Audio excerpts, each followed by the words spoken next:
Good morning, plus two students. Today I will discuss the topic. I myself, Shivshant Sharma, lecturer in 6th GE Public School, Kangra, is going to discuss the topic Kirchhoff's law of electricity. We are having two Kirchhoff's law of electricity, first law and second law. First law is also known as law of junction, and second law is known as law of loop. Why is this law called as law of loop? Because this second law of Kirchhoff's second law of electricity, it truly hold for the closed circuit, and closed circuit जो है they form the loop. So that's why we can name the second law of electricity as Kirchhoff's second law of electricity as a law of loop. What is Kirchhoff's first and second law? Let us explain. Kirchhoff's first law of electricity के according junction के ऊपर जितना भी current होगा उस current का सम जो है वो हमेशा होगा इक्वल टू जीरो. मीन्स जितना करंट जंक्शन पे एंटर करेगा उतना ही करंट जंक्शन को लीव करेगा. मीन्स मान लेते हैं मेरे पास ये है जंक्शन. जंक्शन जो है वो इलेक्ट्रिक सर्किट का कोई एक ऐसा पॉइंट होता है जहाँ पर बहुत ज़्यादा पार्ट ऑफ द सर्किट जो है वायर जो है वो आपस में मिलती हैं. उस पॉइंट को हम बोलते हैं जंक्शन.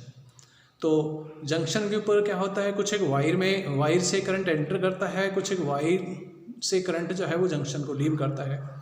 तो आप क्या करेंगे, साइन कन्वेंशन यूज़ करेंगे.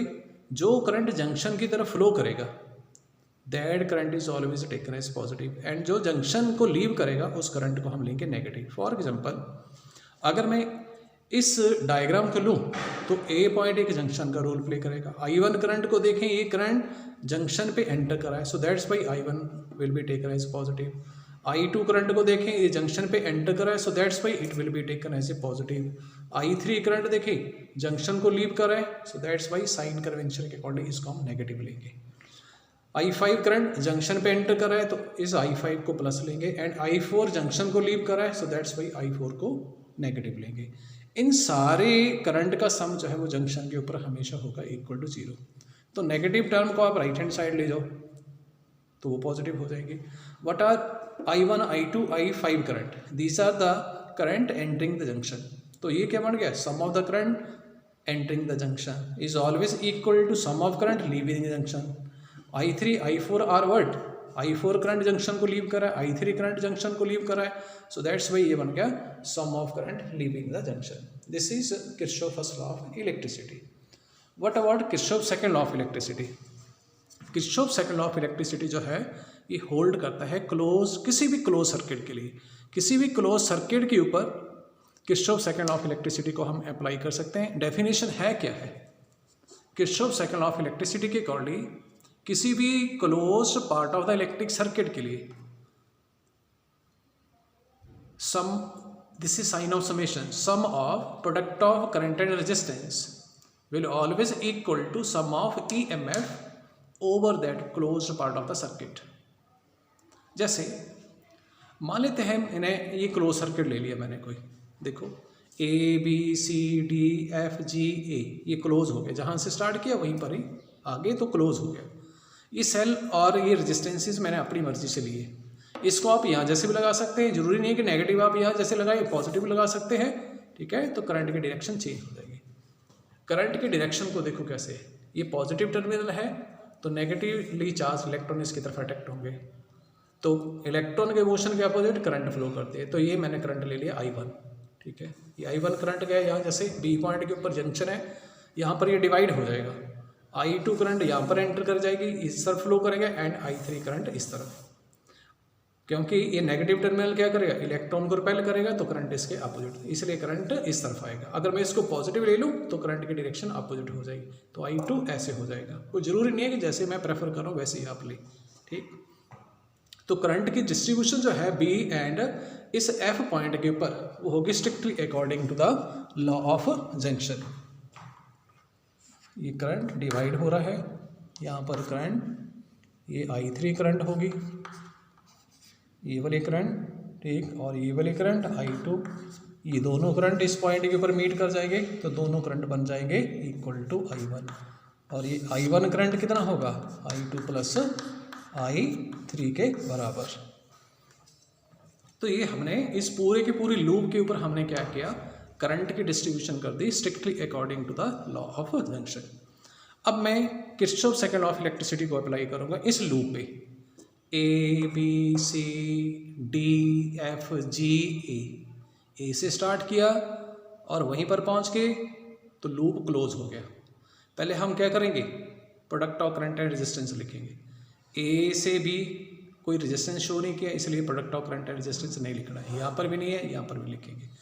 अब यहाँ पर देखो, करंट सी से हमने सर्किट लिया हुआ है ए बी सी डी, पहले ए से बी जाएंगे, फिर बी से सी जाएंगे, फिर सी से डी जा रहे हैं हम, और करंट भी उसी डायरेक्शन में, इसलिए I3 एंड R3 के प्रोडक्ट को हम लेंगे पॉजिटिव।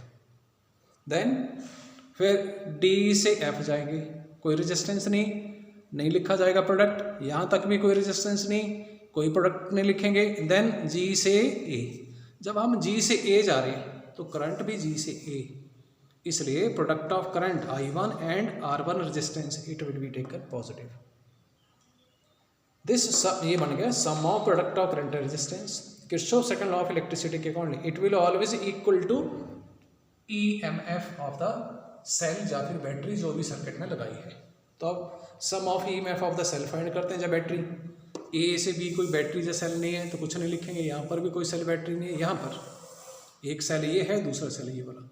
तो जब हम इस सर्किट को ट्रेस करने के लिए सी से डी जा रहे हैं तो सी से डी नेगेटिव से हम positive electrode of the cell की तरफ जा रहे हैं, इसलिए E2 को पॉजिटिव लेंगे। तो किसी भी पार्ट ऑफ द सर्किट को ट्रेस करने के दौरान अगर आप नेगेटिव इलेक्ट्रोड से पॉजिटिव में एंटर करें तो लास्ट वाले इलेक्ट्रोड का जो साइन होगा उसको लिया जाएगा, तो E2 पॉजिटिव ली जाएगी, तो पॉजिटिव ली। फिर सी डी से एफ जाएंगे, फिर देन एफ से जी, कुछ भी नहीं, देन जी से ए। जब हम जी से ए जा रहे हैं तो पहले नेगेटिव इलेक्ट्रोड और बाद में पॉजिटिव, तो बाद वाले का साइन लेना है तो E1 का साइन प्लस लेंगे, ऐसा आया। क्लियर। देन मैं अनदर पार्ट ही वाला ले लूँगा, ए बी एफ जी ए। तो पहले ए से बी गए, जब ए से बी गए कोई रेजिस्टेंस नहीं, कोई कुछ नहीं लिखेंगे। फिर बी से एफ गए तो बी से एफ I2 R2, तो I2 R2 sorry circuit is this A G F B A, तो A G F B A. तो ए से जी गए, करंट अपोजिट है, हम ए से जी जा रहे हैं, करंट जी से ए, तो I1 R1 के प्रोडक्ट को नेगेटिव लेंगे, तो ये नेगेटिव लिया।